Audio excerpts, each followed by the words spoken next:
இந்த பொன்னாடைய தலைவர் அவருக்கு போட்டு அப்படியே போட்டு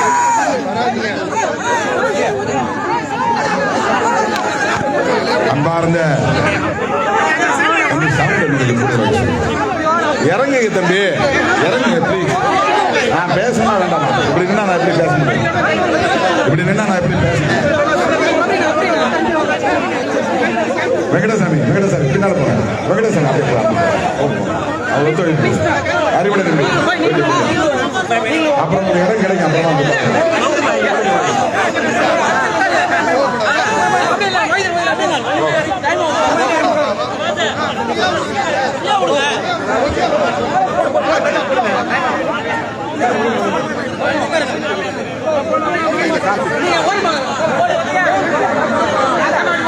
பண்ருட்டி தொகுதி அண்ணா கிராம விடுதலை சிறுத்தைகள் சார்பில் தலைவர் அவர்களுக்கு இந்த பொன்னாடையை போகிறேன்.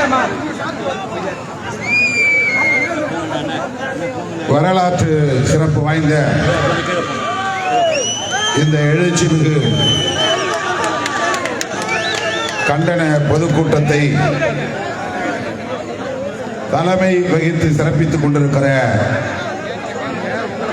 கடலூர் மாவட்ட ஜமாத்துல் உலமா சபையின் தலைவர்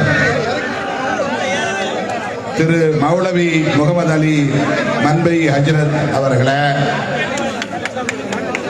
முன்னிலை வகித்து சிறப்பித்துக் கொண்டிருக்கிற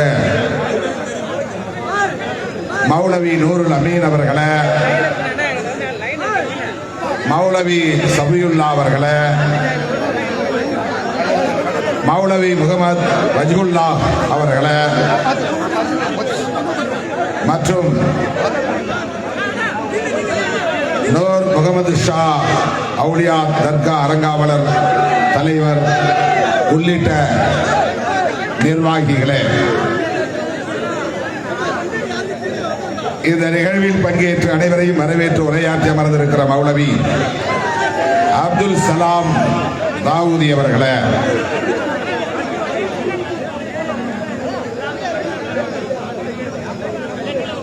இந்த நிகழ்வில் பங்கேற்று இதனை சிறப்பித்துக் கொண்டிருக்கிற நூர் முகமது ஹஜ்ரத் அவர்களே, நிகழ்வை தொகுத்து வழங்கிக் கொண்டிருக்கிற மௌலவி முகமது அப்துல் காதர் அன்வாரி அவர்களே, தமிழ்நாடு ஜமாத்துல் உலமா சபையின் தலைவர் பி காஜா மீனுத்தீன் பாகவி ஹஜ்ரத் அவர்களே, இந்த நிகழ்வில் பங்கேற்று எழுச்சிமிகு உரையாற்றி விடைபெற்று சென்றிருக்கிற பண்ருட்டி தொகுதியின் சட்டமன்ற உறுப்பினர் அன்பு இளவல் தி வேல்முருகன் அவர்களே, எனக்கு முன்னர் உங்களிடையே இந்த சட்டத்தை விரைவில் தூக்கி எறிவோம் என்று உரையாற்றி அமர்ந்திருக்கிற காங்கிரஸ் பேரியக்கத்தை சார்ந்த நாடாளுமன்ற உறுப்பினர் டாக்டர் விஷ்ணு பிரசாத் அவர்களே, உரையாற்றி விடைபெற்று சென்றிருக்கிற திராவிட முன்னேற்ற கழகத்தின் சட்டமன்ற உறுப்பினர் டாக்டர் இனிகோ இருதயராஜ் அவர்களே, பண்ருட்டி நகரமன்ற தலைவர் திரு ராஜேந்திரன் அவர்களே, ஜனாப் ஜாகிர் ஹுசேன் அவர்களே, இந்திய யூனியன் முஸ்லீம் லீக்கின் மாநில துணை செயலாளர் மௌலவி அப்துல் ரஹ்மான் அவர்களே, எஸ்டிபிஐ மௌலவி ஆபுருத்தீன் அவர்களே, சிபிஎம் தோழர் உதயகுமார் அவர்களே, சிபிஐ எம் கே பாஸ்கர் அவர்களே மற்றும் இந்த நிகழ்வில் பங்கேற்று இதனை சிறப்பித்துக் கொண்டிருக்கிற மௌலவி முகமது உஸ்மான், மௌலவி பாசித் ரஹ்மான், மௌலவி முகமது இஸ்மாயில், மௌலவி ஷேக் ஆதம் ஆகிய தோழர்களே, நிறைவாக துவா செய்யவிருக்கிற மௌலவி முகமது அகமது அமானி அவர்களே மற்றும் இந்த நிகழ்வில் என்னோடு வருகை தந்து பங்கேற்று சிறப்பித்துக் கொண்டிருக்கிற இஸ்லாமிய ஜனநாயக பேரவையின் மாநில செயலாளர் அப்துல் ரஹ்மான் அவர்களே, மாவட்ட செயலாளர் அறிவுடை நம்பி அவர்களே, கடலூர் மாநகர துணை மேயர் தம்பி தாமரை செல்வன் அவர்களே மற்றும் இயக்கத்தின் முன்னணி பொறுப்பாளர்கள் சவுதி ராஜ்குமார், அருள் செல்வம், இத்ரீஷ், புஷ்பராஜ், முல்லைவேந்தன், கார்த்திக், குருமாறன், புலிக்கலியா, உத்தமன், குருமூர்த்தி, சரண்யா, சங்கீதா, சுசி வேல்முருகன், சந்தியா, கிருஷ்ணராஜ், அசோக் ஆகிய தம்பிகளே மற்றும் மொய்தீன் அவர்களே, இந்த நிகழ்விலே பங்கேற்று இதனை சிறப்பித்துக் கொண்டிருக்கிற சோ திலன், கிருஷ்ணதாஸ், முகமது ஷஃபி, சம்சுதீன், மகுமல் ஜான், மணி, சந்திர கோதண்டபாணி, வேலுமணி, பழனிவேல், ஜெகதீஷ், மணிகண்டன், ராஜா, ஃபாரூக், ஆனந்தன், அக்பர், ஜனா, ராமகிருஷ்ணன், ரவிக்குமார், வழக்குரைஞர் சந்திரசேகர், ஓவியர் ரமேஷ், சீதாராமன், யுவராஜ், நாகராஜ், கோதண்டபாணி மற்றும் ராமராஜ், கடல் கார்த்தி, ஆறுமுகம், ராஜீவ்காந்தி, வேல்முருகன், சரவணன், ராவணன் ஆகிய தோழர்களே, தமிழ்மாறன் அவர்களே, அன்வர் பாஷா அவர்களே, தம்பி வெங்கடசாமி அவர்களே, கார்த்திகேயன் அவர்களே, ராஜி, ராஜவேல், பெண்ணி, ரமேஷ், ஏற்கனவே சொல்லிட்டேன், கிருஷ்ணராஜ், அஞ்சா, செந்தில், மதிமோகன், எழில், மனோஜ், சுந்தர், விஜயன், தபசி, ஹரி, முருகன், தினேஷ், சபரி, ரஞ்சித், ரஜினி, விஜய், விக்ரம், கதிரவன், அப்புனு, கௌதம், சரவணன், சுதா, ஆனந்த் ஆகிய தம்பிகளே மற்றும் நீதிவல்லல் உள்ளிட்ட அயன் உள்ளிட்ட முன்னணி தோழர்களே, திரளாக கூடியிருக்கிற இஸ்லாமிய சொந்தங்களே, என் உயிரின் உயிரான விடுதலை சிறுத்தைகளே, உங்கள் அனைவருக்கும் என்னுடைய பணிவார்ந்த வணக்கத்தை தெரிவித்துக் கொள்கிறேன். வக்ஃப் திருத்த சட்டம் நிறைவேற்றப்பட்ட பிறகு தமிழ்நாட்டில் நடக்கிற முதல் மாபெரும் கண்டன பொதுக்கூட்டம் பண்ருட்டியிலே நடைபெற்றுக் கொண்டிருக்கிறது.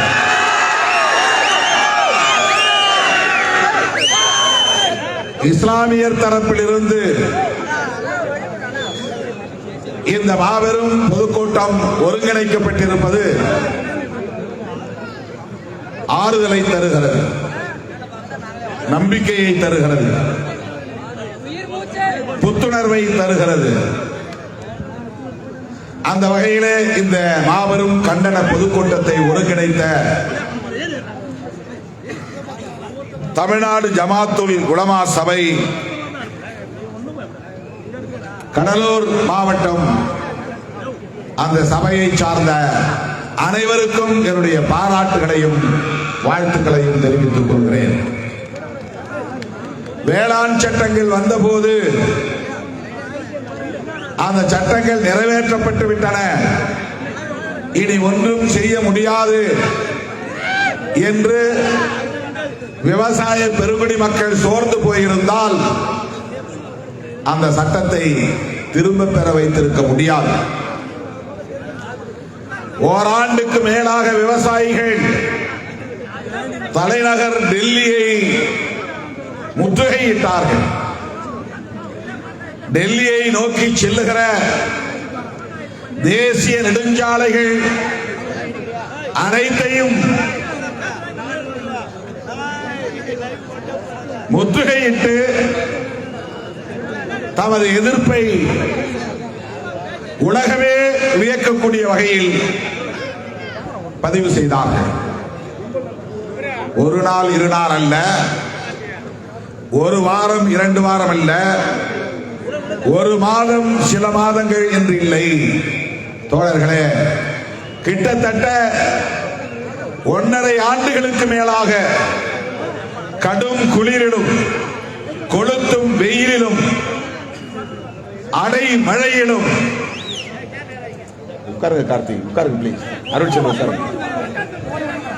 வேளாண்குடி மக்கள் தொடர் போராட்டத்தில் ஈடுபட்டார்கள். அந்த களத்திற்கு நேரடியாக நான் சென்று விவசாயிகளுக்கு விடுதலை சிறுத்தைகளின் ஆதரவை நல்கிவிட்டு வந்தேன்.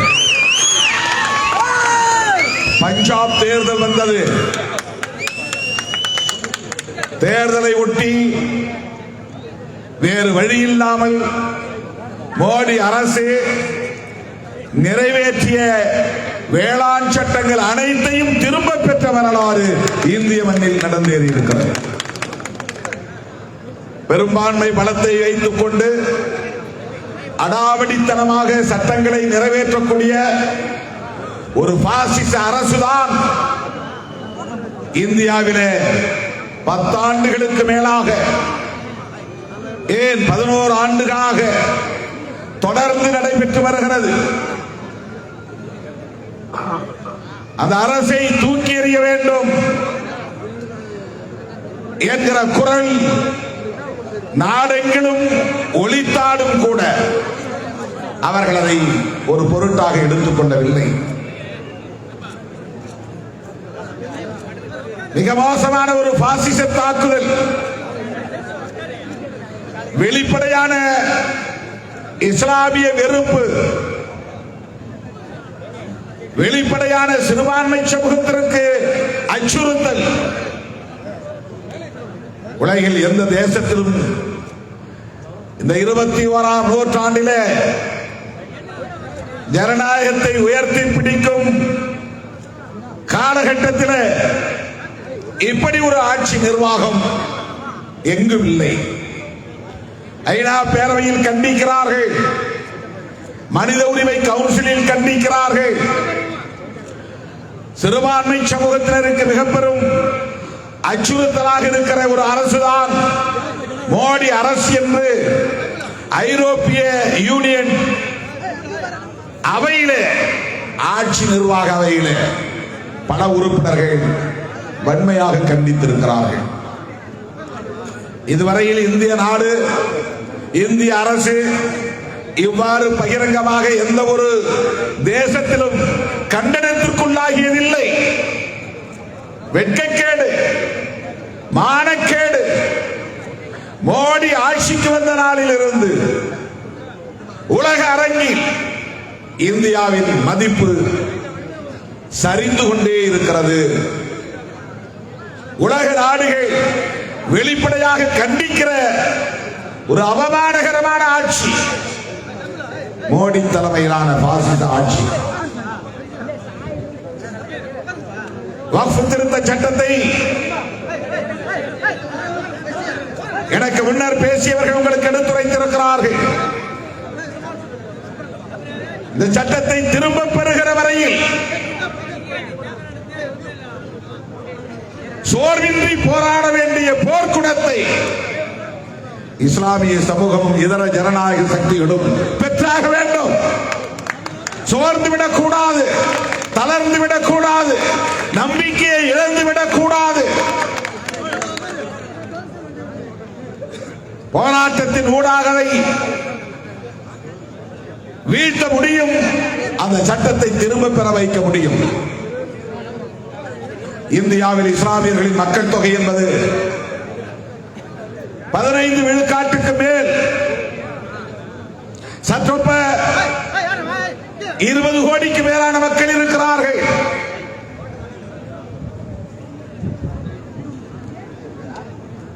இன்னும் ஒரு நாடு இங்கே உருவாகக்கூடிய அளவுக்கான மிக கொடூரமான ஒரு ஆட்சியை மோடி தலைமையில் நடத்தி கொண்டிருக்கிறார்கள், தூண்டுகிறார்கள். இந்த வெறுப்பின் இறுதி நிலை அப்படித்தான் கொண்டு போய் விடும் என்கிற அச்சத்தை ஏற்படுத்துகிறது.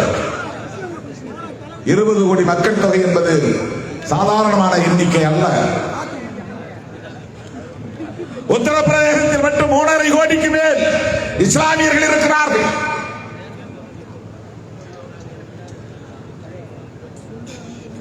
மிக கணிசமான மக்கள் தொகையை கொண்ட ஒரு சமூகம்.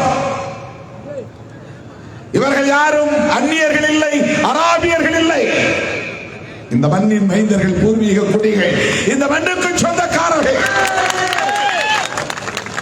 இஸ்லாமியர்களுக்கு நான் விடுக்கிற வேண்டுகோள், நீங்கள் இஸ்லாமியர் என்று எண்ணுவதை காட்டிலும் இந்த மண்ணின் மைந்தர்கள் என்று எண்ணுவது மேலோங்கி இருக்க வேண்டும். அந்த உணர்வு மேலோங்கி இருக்க வேண்டும். அப்போதுதான் இப்படிப்பட்ட பாசிசத்தை எதிர்க்கிற போர்க்குணம் இன்னும் வலுப்பெறும். நாம் யாரோ எவரோ அல்ல, எங்கிருந்தோ அடைக்கலம் தேடி வந்த அகதிகள் அல்ல. இந்த மண்ணின் பூர்வீக குடிகள்.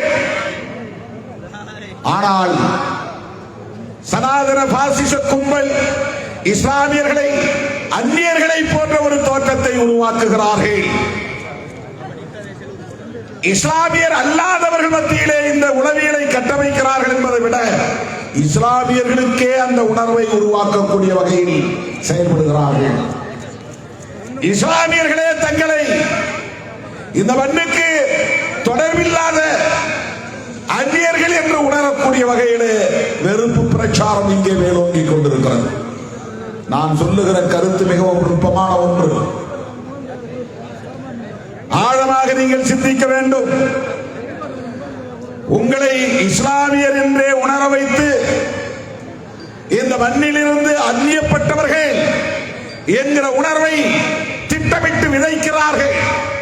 அப்படி ஒரு நிலைக்கு நீங்கள் ஆட்பட்டு விடக் கூடாது. இஸ்லாமிய பண்பாட்டை ஏற்றுக்கொண்ட இந்தியர்கள் நாங்கள் என்கிற உணர்வை பெற வேண்டும். இந்த மண்ணின் மைந்தர்கள் என்கிற உணர்வை பெற வேண்டும். இந்த மண்ணின் பூர்வீக குடிகள் நாங்கள் என்கிற உணர்வை பெற வேண்டும். இந்த தேசம் எங்களுக்கான தேசம் என்கிற உணர்வை பெற வேண்டும்.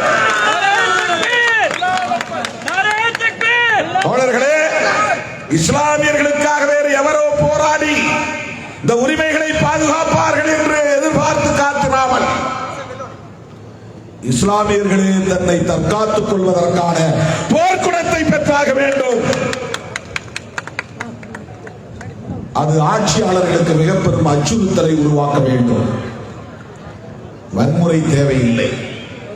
ஆனால் வேளாண் விவசாயிகள் ஒரு துளி வன்முறை கூட இல்லாமல் தொடர்ந்து அமைதியான முறையிலே அறவழியிலே போராட்டம் நடத்தி ஆணவம் கொண்ட இந்த ஆட்சியாளர்களை மண்டியிட வைத்தார்கள், மண்ணை கவ வைத்தார்கள்.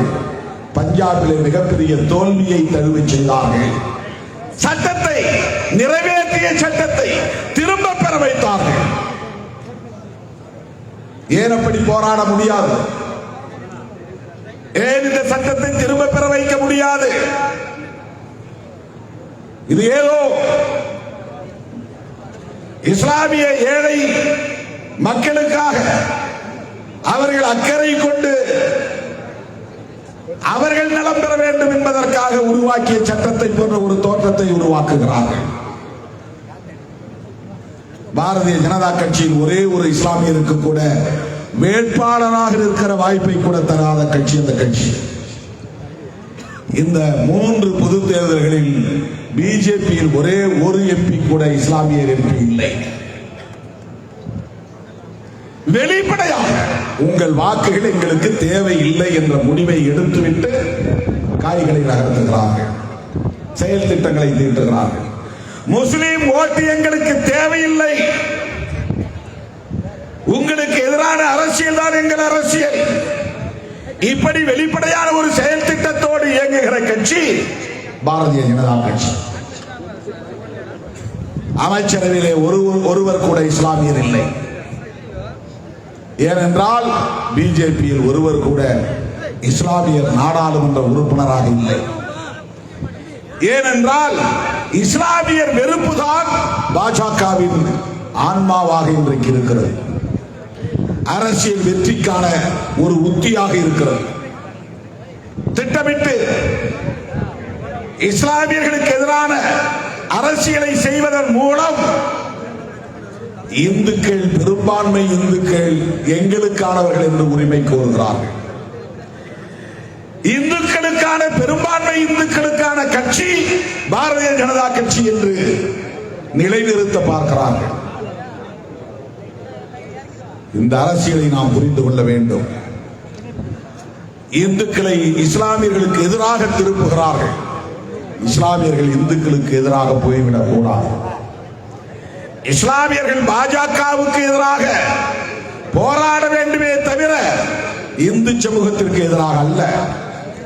ஆனால் அதை அவர்கள் எதிர்பார்க்கிறார்கள். இந்த சட்டத்தின் மூலம் அதை செய்ய அவர்கள் சூது செய்கிறார்கள். சூழ்ச்சியோடு இந்த சட்டத்தை கொண்டு வந்திருக்கிறார்கள்.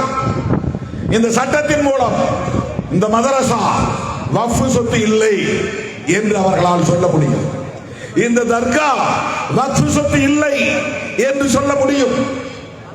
இந்த மசூதி வக்ஃப் சொத்து இல்லை, இதற்கு ஆவணம் இல்லை, எந்த ஆண்டிலே தரப்பட்டது, எங்கே பதிவு செய்யப்பட்டது, இதற்கு என்ன ஆதாரம் என்ற கேள்வியை எழுப்பி அதை பறிக்க முடியும். இந்த இடுகாடு இஸ்லாமியர்களுக்கான வக்ஃப் சொத்து இல்லை, அதற்கு ஆதாரம், ஆவணங்கள் எதுவும் இல்லை என்று சொல்ல முடியும். அப்படி ஒரு சட்டத்தை இன்றைக்கு அவர்கள் கொண்டு வந்திருக்கிறார்கள். நோக்கம் என்ன? இஸ்லாமியர்களுக்கான வக்ஃப் சொத்து என்கிற இறை சொத்தை அபகரிப்பதுதான் அவர்களின் நோக்கம். சொத்தை அபகரிப்பதோடு இல்லை தோழர்களே, அந்த சொத்தை இஸ்லாமியர்களுக்கு ஆனது இல்லை என்று சொல்லுகிற இடத்தில் இஸ்லாமியர்களுக்கும் இந்துக்களுக்கும் இடையிலான மோதல் உருவாகும், முரண்பாடு உருவாகும், வன்முறை வெடிக்கும். இந்த வன்முறைகளைத்தான் பாஜக எதிர்பார்க்கிறது. எத்தனையோ வக்ஃப் சொத்துக்கள்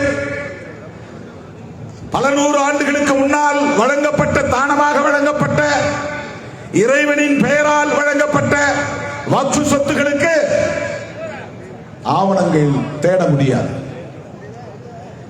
ஆதாரங்களை உறுதிப்படுத்த முடியாது. அப்படிப்பட்ட அந்த சொத்துக்களை எல்லாம் இன்றைக்கு அவர்கள் கைப்பற்ற பார்ப்பார்கள், அரசு சொத்தாக்க முயற்சிக்கிறார்கள். அதை கிளைம் செய்கிற போது நாம் எதிர்ப்பு தெரிவிக்கிற நிலை வரும். எதிர்ப்பு தெரிவிக்கிற போது அது வன்முறையில் போய் முடியும்.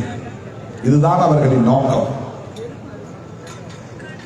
இந்த சட்டத்தின்படி இனி ஒரு இஸ்லாமியர் கூட உடனடியாக வாய்மொழியின் மூலம் வக்ஃப் சொத்து என்று சொல்ல முடியாது.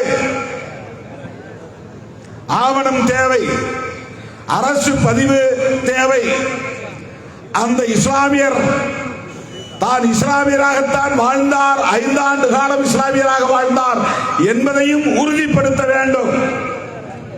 திடீர்னு இன்னைக்கு முஸ்லீமா மாறி அவர் சொத்தை கொடுத்தாக்க நாங்க ஏத்துக்க மாட்டோம். இதெல்லாம் எதற்காக? ஏழை முஸ்லிம்களின் நலன்களுக்காகவா? எண்ணி பார்க்க வேண்டும். 5 ஆண்டுகள் ஒருவர் முஸ்லீமாக இருந்தார் என்பதை உறுதிப்படுத்தினால் மட்டும்தான் அவரால் வக்ஃப் சொத்தை வக்ஃப் செய்ய முடியும். அதற்கு ஆவணம் தேவை. அதை அரசாங்கத்தின் பதிவை பெற வேண்டும். இல்லை என்றால் அது வக்ஃப் சொத்தாக மாறாது.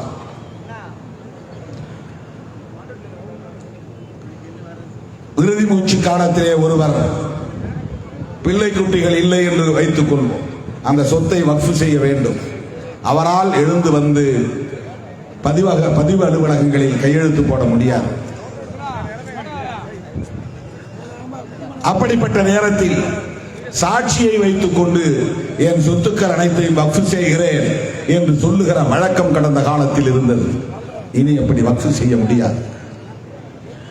இஸ்லாமியர் அல்லாதவர்கள், இந்துக்களாயிருந்தாலும் கிறிஸ்தவர்களாயிருந்தாலும், அவர்கள் தங்கள் சொத்துக்களை இறை சொத்தாக்குவதற்கு அல்லாஹ்வின் பெயரால் வக்ஃப் செய்யும் வழக்கம் இருந்தது, உரிமை இருந்தது. அது ஷரியத் சட்டத்தின்படி செல்லும். ஆனால் இனிமேல் இஸ்லாமியர் அல்லாத ஒருவர் வக்ஃபு செய்ய முடியாது. இஸ்லாமியர் அல்லாத ஒருவர் இஸ்லாமிய நலன்களுக்கென்று தமது சொத்தை வக்ஃபு செய்யக்கூடாது என்று சட்டம் கொண்டு வருகிறவர்கள் இஸ்லாமியரின் வக்ஃபு சொத்தை நிர்வாகம் செய்கிற சபையில் இஸ்லாமியர் அல்லாதவர்கள் இடம்பெற வேண்டும் என்று சட்டம் கொண்டு வந்திருக்கிறார்கள். கேட்டால் வெளிப்படைத்தன்மை என்கிறார்கள். இந்துக்களின் சொத்துக்களை நிர்வாகம் செய்யக்கூடிய நிர்வாக குழுவில் இஸ்லாமியர்களை சேர்க்கிற சட்டம் இருக்கிறதா? இந்துக்கள் அல்லாதவர்களை சேர்க்கிற வாய்ப்பு இருக்கிறதா? அல்லது வேறு எந்த ஒரு மதத்தின் சொத்து நிர்வாகத்திலும் அந்த மதத்தை சாராதவர்களை உறுப்பினர்களாக்குவதற்கு சட்டம் கொண்டு வந்திருக்கிறார்களா? அந்த வழக்கம் இருக்கிறதா? நாடு விடுதலை பெறுவதற்கு முன்பு புத்தகயா என்கிற இடத்தில் பீகார் மாநிலத்தில் மகாபோதி விகார் கட்டப்பட்ட நிலையில் அதை நிர்வகிக்கக்கூடிய குழுவிலே பௌத்தர் அல்லாத பிராமணர்களை உறுப்பினர்களாக்கி வைத்திருக்கிறார். அது நாடு விடுதலை ஆவதற்கு முன்பே நடந்திருக்கிறது. இன்றைக்கு அந்த பௌத்த பிக்குகள் இஸ்லாமியர் பௌத்தர் அல்லாத உறுப்பினர்களை நீக்க வேண்டும், அந்த சொத்து நிர்வாகத்தை பௌத்தர்களுக்கு மட்டுமே ஒப்படைக்க வேண்டும் என்று உண்ணாநிலை அறப்போராட்டம் தொடர் போராட்டம் நடத்தி கொண்டிருக்கிறார்கள். அரசு கண்டு கொள்ளவில்லை. நான் மக்களவையில் அதை குறித்து பேசினேன். சட்டத்துறை அமைச்சரை சந்தித்து முறையிட்டேன். பௌத்தர்களுக்கு என்ன நிலையோ அது இன்றைக்கு இஸ்லாமியர்களுக்கும் சட்டப்பூர்வமாக இருக்கிறது. நாளை கிறிஸ்தவர்களுக்கும் ஆகும். சமணர்களுடைய சொத்து நிர்வாகத்திலும் இவர்கள் தலையிடுவார்கள். பார்சிகளின் சொத்து நிர்வாகத்திலும் தலையிடுவார்கள். சீக்கியர்களின் சொத்து நிர்வாகத்திலும் தலையிடுவார்கள். சிறுபான்மை சமூகம் இங்கே பாதுகாப்பு உணர்வோடு வாழ முடியாத நிலை உருவாகும். இது எவ்வளவு பெரிய அநீதி! இது எந்த வகையிலே ஏழை இஸ்லாமியர்களின் நலன்களை பாதுகாப்பதாக இருக்க முடியும்? பாரதிய ஜனதா கட்சி ஆளக்கூடிய மாநிலங்களில் வக்ஃபு வாரியங்களில் உறுப்பினர்களை நியமித்தால், இஸ்லாமிய அல்லாதவர்களை நியமித்தால் அவர்கள் எந்த அமைப்பை சார்ந்தவர்களாக இருப்பார்கள்? 100 விழுக்காடு RSS அமைப்பை சார்ந்தவர்களாகத்தான் இருப்பார்கள். ஒவ்வொரு மாநிலத்திலும் வக்ஃபு வாரியம் உண்டு. தேசிய அளவில் சென்ட்ரல் வக்ஃப் கவுன்சில் ஒரு மத்திய சபை இருக்கிறது.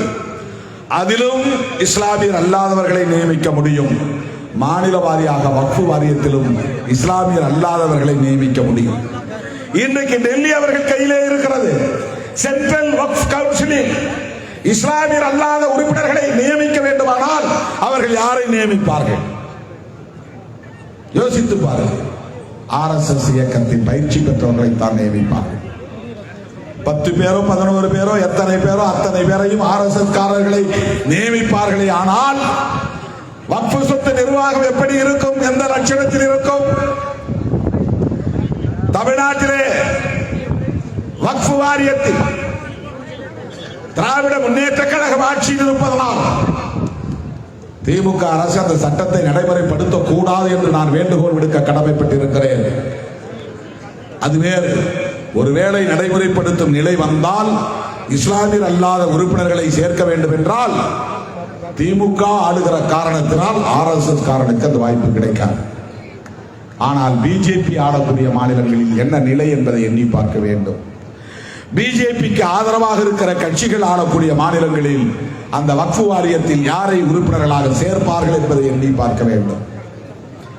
இஸ்லாமியர் அல்லாத ஒருவர் வக்ஃபு சொத்து செய்யக்கூடாது என்று சொல்லுகிறார்கள். ஆனால் அந்த வக்ஃபு வாரியத்திற்கு ஒவ்வொரு மாநிலத்திலும் CEO என்கிற ஒரு பதவி இருக்கிறது. அந்த பதவியில் இஸ்லாமியர் தான் இருக்க வேண்டும் என்ற கட்டாயம் இல்லை என்று சட்டத்தில் திருத்திருக்கிறார்கள். அதன் பொருள் CEO நான் முஸ்லிம் தான் என்று பொருள். அதிகாரி யார்? இஸ்லாமியர் அல்லாதவர் CEO-வாக வருகிறார். மாவட்ட ஆட்சித்தலைவர் யார்? 38 மாவட்டங்களில் ஆட்சித்தலைவர்களாக முஸ்லிம்கள் அனைவரையும் 38 பேரையும் நியமிக்க முடியுமா? முடியாது. முஸ்லிம் அல்லாதவர்கள் தான் மாவட்ட ஆட்சிகளாக வருவார்கள். இந்த சொத்து வக்ஃபுக்குரியதுதான். ஆவணங்கள் இருக்கின்றன, ஆதாரங்கள் இருக்கின்றன, டிஸ்பியூட் இல்லை, சொத்து தகராறு இல்லை, யாரும் இதை கேள்வி எழுப்பவில்லை என்று சான்றளிக்கக்கூடிய அதிகாரத்தை மாவட்ட ஆட்சியரிடத்தில் ஒப்படைக்கிறார்கள். மாவட்ட ஆட்சியர் தலையிட முடியும். சிஇஓ ஒரு முஸ்லிம் அல்லாதவராக இருந்து அதை கட்டுப்படுத்த முடியும். வக்ஃப் வாரியத்தில் இஸ்லாமியர் அல்லாத உறுப்பினர்கள், RSS காரர்கள் ஊடுருவ முடியும். எவ்வளவு நெருக்கடிகளை இந்த வக்ஃப் சொத்து மீது கொண்டு வந்தவர்கள் தெரிவிக்கிறார்கள். இதனுடைய நோக்கம் என்ன? மெல்ல மெல்ல இஸ்லாமியர்களை எல்லா தளங்களில் இருந்தும், எல்லா முனைகளில் இருந்தும், எல்லா திசைகளில் இருந்தும், எல்லா கோணங்களில் இருந்தும் தாக்குதல் தொடுத்து உளவியல் ரீதியாக பலவீனப்படுத்துவதுதான் அவர்களின் நோக்கம். ஏன் இஸ்லாமியர்களை பலவீனப்படுத்த வேண்டும்? ஏனென்றால் அவர்களின் இறுதி ஃபைனல் டிக்ளரேஷன் என்று ஒன்று இருக்கிறது. அவர்களின் கடைசி அறிவிப்பு ஒன்று உள்ளது. அதை எதிர்க்கக்கூடியவர்கள் இஸ்லாமியர்களும் இதர சிறுபான்மை மக்களுமாகத்தான் இருப்பார்கள்.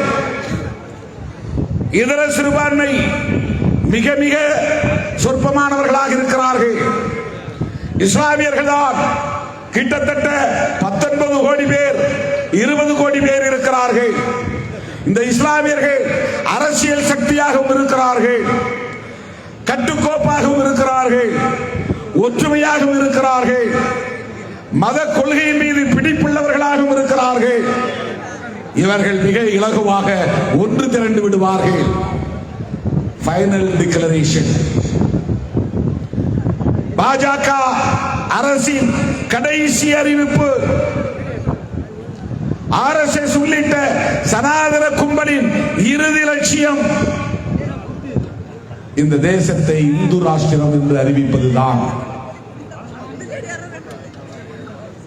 இந்த தேசத்தை இந்து ராஷ்டிரம் என்று அறிவிப்பதற்கு முட்டுக்கட்டையாக இருப்பது ஒன்று, முதல் எதிரி அரசமைப்பு சட்டம். அதை பலவீனப்படுத்துவது, நேர்த்து போக செய்வது, அது ஒரு பொருட்டே இல்லை என்று அதற்கு எதிராக CAA கொண்டு வந்தது. அதற்கு எதிராக வக்ஃப் சட்டத்தை கொண்டு வந்திருப்பது, திருத்த சட்டத்தை கொண்டு வந்திருப்பது. அதற்கு எதிராக ஜம்மு காஷ்மீர் மாநிலத்தை கூறு போட்டு அதை பலவீனப்படுத்தியது.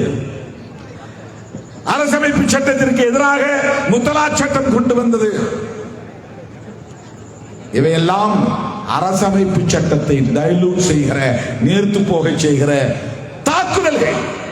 சட்டத்தின் பெயரால், ஜனநாயகத்தின் பெயரால், பெரும்பான்மை பலத்தின் பெயரால் அரசமைப்பு சட்டத்தின் மீதே இந்த அரசு தாக்குதல் தொடுக்கிறது. ஜனநாயகத்தை கொண்டே ஜனநாயகத்தை படுகொலை செய்கிறது. அரசமைப்பு சட்டத்தை சிதைக்கிறது. அதற்கு அடுத்த எதிரி மக்கள் திரளாக வெகுண்டெழுந்து போராடக்கூடிய வலிமை பெற்ற சிறுபான்மை சமூகத்திலேயே கட்டுக்கோப்பாக இருக்கிற கணிசமான மக்கள் தொகையை கொண்டிருக்கிற சமூகம் இஸ்லாமிய சமூகம். அந்த இஸ்லாமிய சமூகத்தை உளவியல் ரீதியாக பலவீனப்படுத்தும் தொடர் தாக்குதலை நடத்துவது. இனி போராடி என்ன செய்ய போகிறோம்? பாபர் மசூதியை இடித்து விட்டார்கள். என்ன செய்ய முடிந்தது? தடுக்க முடிந்ததா? சட்டப்பூர்வமான வழக்கை நடத்தினோம். அங்கே ராமர் பிறந்தார் என்பதற்கு ஆதாரம் இல்லை என்று ஒத்துக்கொள்கிறது உச்சநீதிமன்றம். அகழ்வாய்வு செய்த போது கிடைத்த கட்டுமானங்கள் அது இந்து கோவில்கள் என்பதற்கான ஆதாரம் இல்லை என்று ஒத்துக்கொள்கிறது, ஒப்புக்கொள்கிறது உச்சநீதிமன்றம். ஆனாலும் அந்த இடத்திலே ராமர் கோவிலை கட்டுங்கள் என்று சொல்லுகிறது உச்சநீதிமன்றம். இதை விட ஒரு மோசமான பாசிச தாக்குதல் வேற என்ன இருக்க முடியும்? இது எப்படி நீதியாக இருக்க முடியும்? அங்கே ராமர் பிறந்தார் என்பதற்கு ஆதாரம் இல்லை. கீழே தோண்டி எடுக்கப்பட்ட கட்டுமானம், கட்டிடத்தின் வடிவம் இந்து கோவில் என்பதற்கு ஆதாரம் இல்லை. அப்புறம் ஏன் அந்த இடத்தில் ராமர் கோயில் கட்ட வேண்டும்? ஆனால் உச்சநீதிமன்றம் தீர்ப்பை தருகிறது. உளவியல் ரீதியாக பலவீனப்படுகிற ஒரு பாசிச தாக்குதல், முத்தலாக் சட்டத்தை கொண்டு வந்து ஷரியத் மீது தாக்குதல், ஜம்மு காஷ்மீருக்கு அளிக்கப்பட்ட சிறப்பு உரிமை ஆர்டிகிள் 370 அரசமைப்பு சட்டத்தின் உறுப்பு எண் 370 நீக்கப்பட்டது. லடாக் ஒரு பகுதியாகவும், ஜம்மு ஒரு பகுதியாகவும், காஷ்மீர் ஒரு பகுதியாகவும் 3 துண்டுகளாக உடைக்கப்பட்டு இப்போது அங்கே யாரும் போகலாம், நிலம் வாங்கலாம், தொழில் தொடங்கலாம். அந்த தனி உரிமை, சிறப்பு உரிமை இல்லை என்கிற நிலைக்கு அதை கொண்டு வந்து சேர்த்திருக்கிறார்கள். தாக்குதல், CAA சட்டம், அண்டை நாடுகளில் இருந்து எந்த மதத்தை சார்ந்தவர்கள் வந்தாலும் அவர்களை ஏற்றுக்கொண்டு குடியுரிமை தருவோம், முஸ்லிம்களுக்கு தரமாட்டோம். வெளிப்படையான தாக்குதல். என்ன செய்ய முடிந்தது? இப்படி அடுத்தடுத்த தாக்குதல்கள். அவற்றை எல்லாம் தாங்கிக் கொள்ளுகிற சகிப்புத்தன்மை. இனி போராடி என்ன செய்ய போகிறோம் என்கிற மனச்சோர்வு. இன்றைக்கு வக்ஃப் திருத்த சட்டத்தின் மூலம் ஒரு கொடூரமான பாசிச தாக்குதலை நடத்தி அந்த மனச்சோர்வை உருவாக்குகிறார். ஒரு கட்டத்திற்கு மேலே இனி நாம் என்ன போராடி என்னத்தை எதை சாதிக்க போகிறோம் என்கிற உளவியலை இயல்பாகவே உருவாக்குவதற்கான ஒரு வழிமுறைதான் படிப்படியான தாக்குதல். அடுத்த ஆண்டோ அல்லது இன்னும் ஓரிரு ஆண்டுகளுக்கு பிறகோ அவர்கள் எந்த அறிவிப்பையும் செய்வார்கள். காமன் சிவில் கோட் கொண்டு வந்து அதையும் நிறைவேற்றுவார்கள். தனி சட்டங்கள் இனி சிறுபான்மை சமூகத்தினருக்கு இல்லை என்கிற நிலையை உருவாக்குவார்கள். அரசமைப்பு சட்டத்தையே தூக்கி எறிவதற்கும் தயாராவார்கள். அப்படிப்பட்ட நேரத்தில் போராடுவதற்கு யாரும் இல்லை என்கிற நிலையை ஏற்படுத்துவதற்குத்தான் தொடர் வெறுப்பு அரசியலையும் இங்கே உருவாக்குகிறார்கள். அதை மீறி இஸ்லாமியர்கள் வெகுண்டெழுந்தால் இந்துக்கள் என்கிற உணர்வோடு அவர்கள் இஸ்லாமியர்களுக்கு எதிரான வன்முறையில் ஈடுபட வேண்டும். அதற்கு mind set, they are preparing mindset among Hindus. யாராவது எதிர்த்து இஸ்லாமியர்கள் போராடுகிற நிலை வந்தால் தன்னியல்பாக சமூக மோதலாக மாற்றுவது, அது அரசியல் மோதலாக இல்லாமல் இந்து சமூகத்தை சார்ந்த மக்களே இயல்பாக எதிர்த்து வன்முறையில் ஈடுபடுகிறார்கள். நாங்கள் என்ன செய்ய முடியும்? நியாயப்படுத்துவதற்கான கால அவகாசத்தை அவர்கள் உருவாக்குகிறார்கள். இந்த நிலையில்தான் சிறுபான்மை சமூகத்தை சார்ந்த அறிவார்ந்த மக்கள் ஆழமாக சிந்திக்க வேண்டும். ஜனநாயக சக்திகள் பொறுப்புணர்வோடு சிந்திக்க வேண்டும். இடதுசாரி முற்போக்கு சக்திகள் இந்த தேசத்தை காப்பாற்றுவதற்கு, இந்த பாசிச கும்பலை விரட்டி அடிப்பதற்கு தீவிரமாக சிந்திக்க வேண்டும். தோழர்களே, அந்த கவலையோடு தான் இந்த பிரச்சனையை விடுதலை சிறுத்தைகள் கட்சி அணுகுகிறது. இது வெறும் வாக்கு வங்கி அரசியலோடு தொடர்பு படுத்தி பார்க்க கூடாது. 2026 சட்டமன்ற பொது தேர்தலை கணக்கிலே வைத்து திருமாவளவன் பேசுகிறான் என்றோ அல்லது திமுக தலைமையிலான மதசார்பற்ற முற்போக்கு கூட்டணி பேசுகிறது என்றோ நாம் குறைத்து மதிப்பிட்டு விடக் கூடாது. அப்படி யார் நினைத்தாலும் அது தவறு.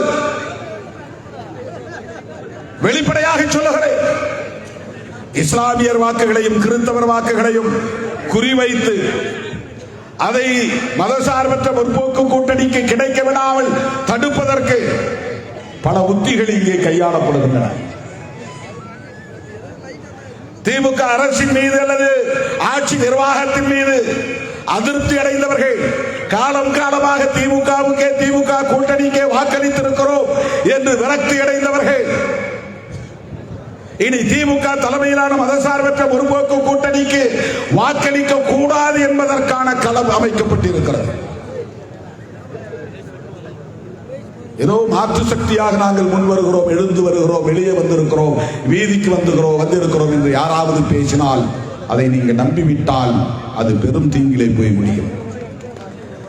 நான் உண்மையான கவலையோடு சொல்லுகிறேன், உண்மையான பொறுப்புணர்வோடு சொல்லுகிறேன். இஸ்லாமியர்களின் வாக்குகளும் கிறிஸ்தவர்களின் வாக்குகளும் தொடர்ந்து மதசார்பற்ற முற்போக்கு கூட்டணிக்கு கிடைத்து வருகிறது. பாஜகவுக்கு போட மாட்டார்கள். பாஜகவோடு கூட்டணி சேர்கிற கட்சிகளுக்கு போட மாட்டார்கள். 2021 தேர்தலிலே அதிமுக பாஜக கூட்டணி அமைத்து படுதோல்வியை சந்தித்தது. அதற்கு சிறுபான்மை சமூகத்தினரின் கோபம்தான், பெரும் கோபம்தான், ஆத்திரம்தான் அதற்கு காரணம். இன்றைக்கும் அது எடுபடாத கூட்டணி தான். பாஜக அதிமுக கூட்டணி போனி ஆகாது, எடுபடாது. சிறுபான்மை சமூகத்தினரின் ஒரு வாக்கை கூட அந்த கூட்டணியால் பெற முடியாது. அதை அமித்ஷா எதிர்பார்க்கவில்லை, விரும்பவில்லை.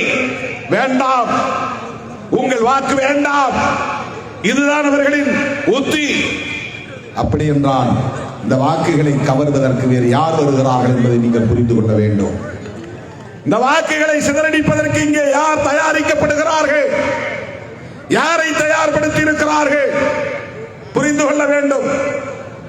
இதிலே தடுமாறினால், இதிலே நாம் ஊசலாட்டம் கொண்டால் தோழர்களே, தமிழ்நாடும் உத்தரப்பிரதேசம் போல் மாறும் அபாயம் உருவாகும். நல்ல வேளை RSS பயிற்சி பாசறையில் வளர்ந்த அண்ணாமலையை தூக்கி அடித்து விட்டார்கள். அவர் செருப்பு போட மாட்டேன் என்றெல்லாம் வீர சபதம் ஏற்றார். அவரே சொல்லிக் கொடுத்து, நீங்க சொல்ற மாதிரி சொல்லுங்க, நான் காலில் செருப்பு போட்டுக்கிறேன் என்று பேசி வைத்து நயினார் நாகேந்திரன் வேண்டுகோள் விடுத்தாராம். அதனால் அவர் செருப்பு போட்டுக் கொண்டார். நீ போட்டுக்கோ, உன்னால நீங்க கட்டாயமா செருப்பு போடாம இருக்க முடியாது. இது தெரியும், மனிதாபிமான அடிப்படையில் சொல்லுகிறோம். கோடை காலத்தில் செருப்பு இல்லாமல் நடக்க வேண்டாம், போட்டு உன் சபதத்தை நிறைவேற்ற முடியாது. அதிமுக பாசறையில் வளர்ந்த ஒருவர் பாஜக தலைவராகி இருக்கிறார். அதற்கு என்ன பொருள்? அதிமுக வாக்கு வங்கியை பாஜக கபலீகரம் செய்ய தயாராகிவிட்டது. பாஜகவுக்கு என்று தனி வாக்கு வங்கி இல்லை, அந்த வாக்கு வங்கியை உருவாக்க முடியாது. எனவே அதிமுகவோடு கூட்டணி வைத்து 50-60 இடங்களை எங்களுக்கு தாருங்கள், அல்லது 100 இடங்களை எங்களுக்கு தாருங்கள். எங்களோடு வருகிற தினகரனுக்கு தருகிறோம், எங்களோடு வர இருக்கிற சசிகலாவுக்கு தருகிறோம், எங்களோடு சேர இருக்கிற ஓபிஎஸ்க்கு தருகிறோம், அல்லது எங்களோடு சேர இருக்கிற மற்ற கட்சிகளுக்கு நாங்களே தகுதியை தந்து விடுகிறோம். அவர்களை எல்லாம் தாமரையில் இருக்க வைத்து அந்த வாக்குகளை எல்லாம் பிஜேபிக்கு கிடைத்த வாக்குகள் என்று காட்டிக்கொள்வதன் மூலம் அதிமுக வாக்கு வங்கியின் சதவீதம் குறைகிறது, பிஜேபியின் வாக்கு வங்கி சதவிகிதம் உயர்கிறது என்று காட்டுவதற்கான ஒரு உத்தியை இங்கே கையாளுகிறார்கள். அவர்களால் வெற்றி பெற முடியாது, ஆட்சியை கைப்பற்ற முடியாது. ஆனால் திமுக தலைமையிலான மதசார்பற்ற முற்போக்கு கூட்டணிக்கு ஒரு நெருக்கடியை ஏற்படுத்துவதற்கென்று அவர்கள் கையாளுகிற ஒற்றை உத்தி இஸ்லாமியர்களின் வாக்குகளையும் கிறிஸ்தவர்களின் வாக்குகளையும் சிதற வைப்பதுதான். அதற்கு இப்போது புதிய கட்சி உதயமாகி இருக்கிறது, உங்களுக்கு தெரியும். அதற்கான களம் உருவாக்கப்பட்டிருக்கிறது, உங்களுக்கு தெரியும். அப்படி ஏமாந்தால் தமிழ்நாடு உத்தரப்பிரதேசமாக மாறுவதற்கும் வாய்ப்பு இருக்கிறது. இதையெல்லாம் நான் எந்த காழ்ப்புணர்வும் கொண்டு தனிநபர் மீது வெறுப்பை உள்ளே வைத்துக் கொண்டு நான் பேசவில்லை. 100 விழுக்காடு இஸ்லாமியர்களின் நலன்களில் இருந்தும் இந்த தேசத்தின் நலன்களில் இருந்தும் இந்த சனாதன சக்திகள் வலிமை பெற்றுவிடக் கூடாது. இந்தியாவில் எஞ்சி இருக்கிற ஒரே தீவாக இருப்பது தமிழ்நாடு மட்டும்தான். அந்த தமிழ்நாட்டையாவது நாம் காப்பாற்றியாக வேண்டும். அந்த பொறுப்புணர்வில் தான் சொல்லுகிறேன். எனவே எனது அருமை தோழர்களே, விரைவில் விடுதலை சிறுத்தைகள் கட்சி சிஏஏ சட்டத்தை எதிர்த்து தேசம் காப்போம் பேரணி நடத்தியதை போல ஒரு மாபெரும் பேரணியை நடத்த போகிறோம். விடுதலை சிறுத்தைகள் ஒருங்கிணைக்கவிருக்கிற அந்த பேரணியில் பல லட்சம் பேர் பங்கேற்க இருக்கிறோம். தேதி பின்னர் அறிவிக்கப்படும் என்பதை சொல்லி இந்த நாட்டையும் மக்களையும் காப்பாற்ற ஒருங்கிணைந்து